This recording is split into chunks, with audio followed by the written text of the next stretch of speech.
said, "Hut." All right, huddle up. It's football time.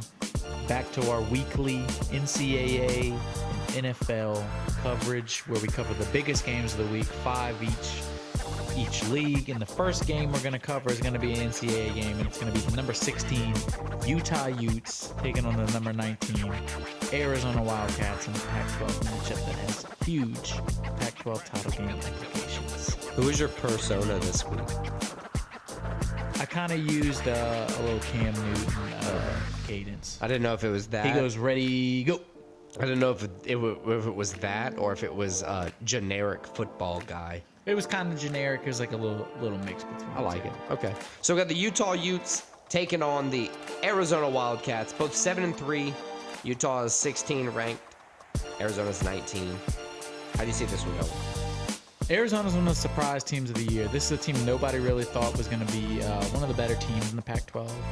They've had some good wins. They're competing with everybody. I think they come in 6-3, 7-3. 7-3. Yeah. They beat Colorado last week. Excuse me. They barely beat Colorado. Honestly, it was one of Colorado's better performances recently. I think it's a good game. I think because it's in Tucson, I think it's a very close game. Because it's at Arizona, I give them the slight edge. I think Arizona's -1 favorites. -110. Yeah, it's kind of a toss-up between the two. Well, no, they were -1 like point spread when I favorited. That is also true. -1 is a point spread. And I think Arizona gets it done at home. I think it's just their year. I think Utah, while they're still a good team, they've never gotten over the fact that they don't have Cam Rising. Well, speaking of facts, good defense, not the best offense. I got the Arizona Wildcats winning. Speaking of facts, Utah has won 6 straight against Arizona, so that's 1. But Arizona has the home advantage, so with them playing efficiently, I think the Arizona Wildcats are going to win as well. So we side together for that one, sir. Yeah, so the next one we're going to look at is a big SEC matchup, 2 rivals. The number 1, 2-time defending champs, Georgia Bulldogs, taking on the number 21 Tennessee Volunteers. Tennessee coming off an embarrassing loss at Missouri last weekend. Is it as big of a matchup if you know who's going to win, though? It's a big matchup in the fact that traditionally it's a big matchup. But yeah, this is going to be, I think Georgia's going to, no pun intended, dog walk the Tennessee Volunteers. They're going to get mollywopped. Well, they're the Bulldogs, so I was saying dog walk. Yeah. But, you know. The Volunteers are going to... No, they can't walk the dogs. Georgia is then that coming means they off, won, right? Yeah. Right. Georgia's coming off probably their most impressive performance of the year. They blew the brakes off of Ole Miss. Yeah, Carson Beck had a great game against Ole Miss. So did Kendall Milton and Dijon Edwards. It just seems like this Georgia team is... I think they had started 6 touchdowns. But they started slow, but they were winning games. They're getting better. They're kind of getting into gear. They know their time to shine is late in the season, heading towards the playoffs in the SEC championship game. And I picked Tennessee last week, and they got absolutely blown out by Missouri. I'm aware. 36-7. Yeah, I think Georgia's going to win. They'll probably cover. I think they're favored like 10.5 points right now. I think Georgia's going to win by like 21. Yeah, 3 or 4 touchdowns. It's crazy how bad Tennessee decided to show up these past couple weeks. It opened at -8.5. I saw it at -10. I think I saw 10.5. It's opened at -8.5. It's already at -10.5. So it's a growing line. I think Georgia wins. You think Georgia wins? Oh yeah. I think everybody think Georgia wins. Georgia Bulldogs. Georgia wins. All right, next game we're covering is one of the playoff contenders in the number 5 Washington Huskies taking on number 10 Oregon State Beavers. Another game that's huge in Pac-12 title game implications. Michael Penix Jr. Michael Penix Jr. Washington, they haven't been playing the best as of late, but they're winning games. They're taking on an Oregon State team who nobody's talking about. Very sneaky, very good team. And the Beavers have beaten teams that nobody thought they were going to beat. And the game is in Corvallis, Oregon. This is a home game for Oregon State. This is going to be a very, very tough game for the Washington Huskies. Maybe their toughest of the regular season. And that's including their win at home against number 6 Oregon Ducks. And Oregon State's favored it at home, so that puts the number 5 ranked Washington Huskies as the underdogs. Yeah, slight underdogs. I mean, this is a game this is a huge game. If they win this game, Oregon State, they might jump Florida State for the number 4 ranking, saying they both win. I just believe in this Washington team. I think Penix, as we talked about, got that big Penix energy. I think he steps up as he has this whole year. They have the best offense in college football right now. LSU has the 2 best receivers if you're talking about duos. If you're talking about trios, the Washington Huskies have the 3 best group of receivers. Right.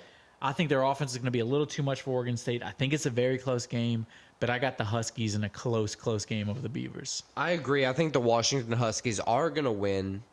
I don't think it's actually going to be as close. I think the plus 2.5 line, I think it's going to be at least a 7-point victory. Not a bad pick. Moving on, we've got Kansas versus Kansas. That'll be Kansas State Wildcat versus the Kansas Jayhawks. Kansas Jayhawks. This is one of the few times, even though Kansas lost, they got upset last week against Texas Tech. So one of the few times these two teams meet, and they're both actually good. Right. You have the Kansas State. They're ranked 23rd. Kansas isn't ranked. But you have Kansas State favored to win with the money line of minus 300. Kansas, the game's in Lawrence, Kansas, too, at Kansas Jayhawks. So it's an away game for the Wildcats. For the Wildcats. They're still favored to win by 8.5 is the current line. Yeah, I think Kansas, they were already down to their backup quarterback. I think Bean is his last name, and he got hurt last week. Right. I think that's going to be the huge factor in this game. Kansas State is a team ascending. They're playing well.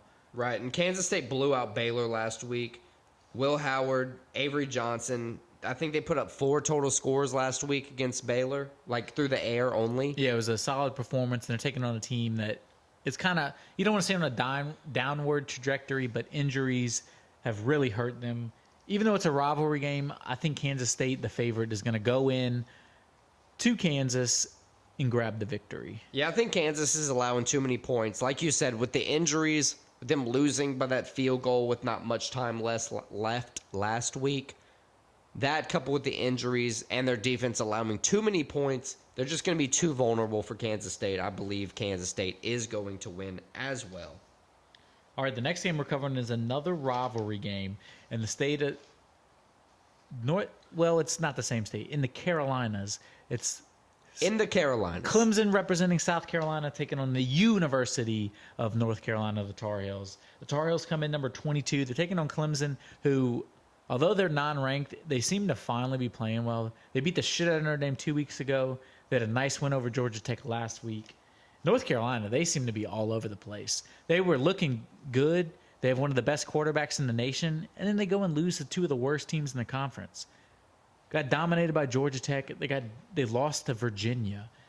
So this is a team that's just all over the place. I think experience plays a factor in this game, and although North Carolina might have individually some of their guys have more experience, I think Clemson as a program is just better than North Carolina's. I think Clemson at home beats the ranked Tar Heels. Listen, Clemson beat Georgia Tech by 21. North Carolina lost to Georgia Tech. Do you need me to say more? I'm kidding. That's a shitty representation of anything if I were to just leave it at that. That did happen this season, but I think going against the Tar Heels, they did win over Duke, and Clemson lost to Duke early in the season. So you just contradicted yourself. Right. It's a toss up. I think Drake May needs another big game to keep the Tigers off his back, but I don't think he gets it. I think Clemson wins. So we agree on that one. Do we agree on all our I think we agree on all the college picks, but most of the UFC picks we differ on this week. So let's move on to the NFL then. In the first game on a rarity for us, we're covering the Thursday night game just because it's such a big game and it's one of our favorite teams. The Cincinnati Bengals travel to Baltimore to take on the Ravens.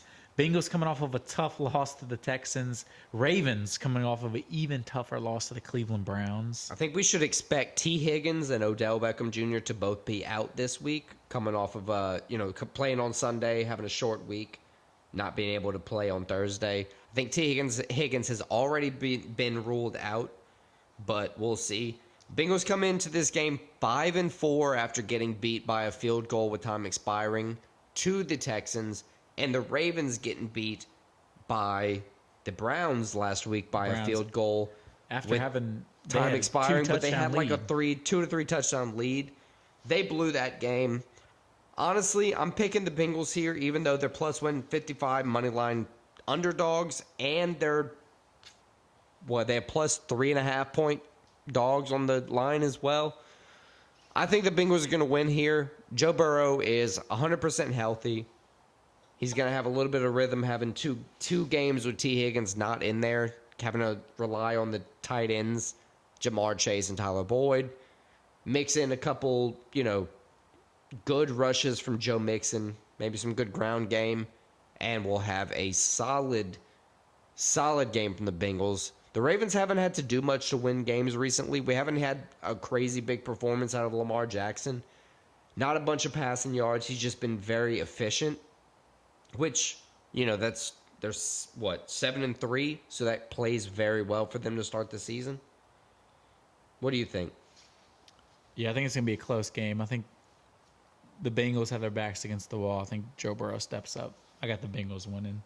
Cool. Next game we're going to cover is another game in the division. The Steelers taking on the Cleveland Browns in Cleveland.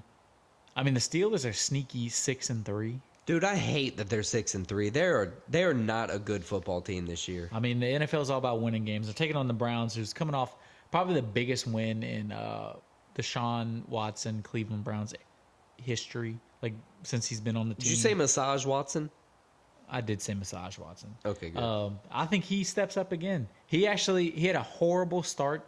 Dude, he threw a pick six to start the game. He started like 6 for 20 first half and then went 14 for 14 in the second half. And just, came back against the Ravens and won. Huge deficit, won I think against the he Ravens. continues that, and I think it plays into the fact that the Steelers 6-3. I don't want to say they're frauds, but they're not a 6-3 team. I think the Browns get it done. I think especially at home, the Browns are going to have what it takes to do it here. I don't think either one of these teams are good despite their records. They're both 6-3, but neither one honestly deserves that kind of record. Other than the second half of the game that we were just talking about, Deshaun did not play well, and Najee Harris has really been the life of the Packers. I believe the Browns are going to win as well. So we agree on the first two NFL games. The next one, I think we'd agree on this one too. Yeah, a big Yeah, you don't see favorite. NFL lines like this a lot. It's the Tampa Bay Buccaneers traveling to San Francisco. Minus 600 for the money line favorite for San Francisco. Take on the Niners. The Niners last week, they look like they corrected all the mistakes they made. They went to Jacksonville after 3 straight losses in a bye week, and they just beat the shit out of the Jacksonville Jaguars. Right, but the Bucs did come and they were on a 4-loss losing streak. It's a big hurdle to have to overcome. Weird thing, the 49ers have to do the exact same thing. Both teams coming into this game and were the 49ers are actually a good team, and the Bucs aren't. Right. So you never would have expected both teams to have to come into those, odds or that level of adversary. CMC ended his touchdown streak, so I guess we can hope to restart that now. Yeah, it's the best way to end a touchdown streak, and when your team blows out, Right, goes across country and blows out. But in the end of the game, team. they did give him just 3 drives, just trying to give him options to get the touchdown. I appreciate the Jaguars not just giving it to him. But yeah, the Jaguars, it's the NFL. You don't just give touchdowns out. I appreciate it. I think the 49ers are going to win, but the question is by how much? Yeah, I think the Niners win. I think it's the NFL, so it's probably going to be closer than you think. But I'm going to say Niners by like 7. And the next game we're covering is a AFC East matchup. Maybe one of the worst offensive performances I've ever seen last week in the New York Jets, taking on another team that didn't look great on offense either. Who's really struggling so much they fired their offensive coordinator today. In the Buffalo Bills. I mean, the Bills. This kind of goes back to the Bengals point. Their backs are against the wall. They have to start winning some games. I think they're 5-5, 5-4 right now. Jets are 4-5. The Bills are 5-5. I mean, the Bills, I don't know what's going on with Josh Allen. He is turning the ball over like crazy. He's got 11 interceptions. And this Jets team, like nobody's talking shit about their defense. They have a great defense, and they could force a lot of turnovers. I just think it's going to come down to who can score you more points. I think Josh Allen scores more points than Zach Wilson. I got the Bills, but I think it's going to be like a super tight, super low scoring game. I think the Bills have been playing, and the Jets, honestly, they had the opportunity after Aaron Rodgers. They came back, very strong at the very beginning, and they have just not played up to par. It should not be Aaron Rodgers to hold the entire thing together like that. But to the same point, Josh Allen has thrown 11 interceptions so far this year. He has not been playing well. They've dropped games to the Broncos and the Patriots, which I think is unacceptable for them. Yeah, I think the Bills are going to bad come back loss. and win this year. Or not this year, this game. So, but I agree with you. I think the Jets are probably going to cover the 7-point spread. It'll be a close scoring game, low scoring game. Bills win. And then finally, is it finally? Yeah, finally, we have a Super Bowl rematch. Eagles versus Chiefs. Probably the Monday Night Football. Probably the best Monday Night Football game of the season. And probably the two, you said Super Bowl rematch, probably the two best teams in the NFL right now. Just if you say, just like if you had plain to bet, as day. if you had to bet who's going to be in the Super Bowl, you would say it's going to be these two teams. Yeah, one of the two. Like not playing like a fan favorite reach or anything. I'd say it's going to be the Chiefs or It's Kelsey the Bowl, Eagles. Kelsey Bowl 2.0. Yeah, you got brotherly love with a good brotherly shove this week. That's a good one. Is it a good one? It might be. How many Haven't had times do you think they're going to mention Taylor Swift in this on a ESPN Monday Night Football game? This is the first time the Chiefs have been on Monday Night Football. You want to know how much they're going to mention Taylor Swift this week? I'm going to read you exactly what I wrote for this game. Brotherly love with a brotherly shove. The Kelseys come together in a Super Bowl rematch where Taylor Swift should do the halftime show. That's all I wrote. Oh, that's a lot about Taylor Swift. Well, that's more about Taylor Swift than it is about football. I mean, I think these are both teams that they keep winning games and they have two of the best records in the NFL, but they haven't looked like they're playing their best yet, which I think is scary for the rest of the NFL, though. Right. They're 8-1 for the Eagles, 7-2 for the Chiefs. I think both teams are going to ball out in this game. It's going to be a very entertaining game. I think there's going to be plenty of offense. I think it's going to be a very great game, but I think the Chiefs are going to win. You know, I had the Chiefs. Are you switching? I'm going to make a last-minute switch. Oh. The Eagles? I think the Eagles get the dub. I think A.J. Brown goes off in this game.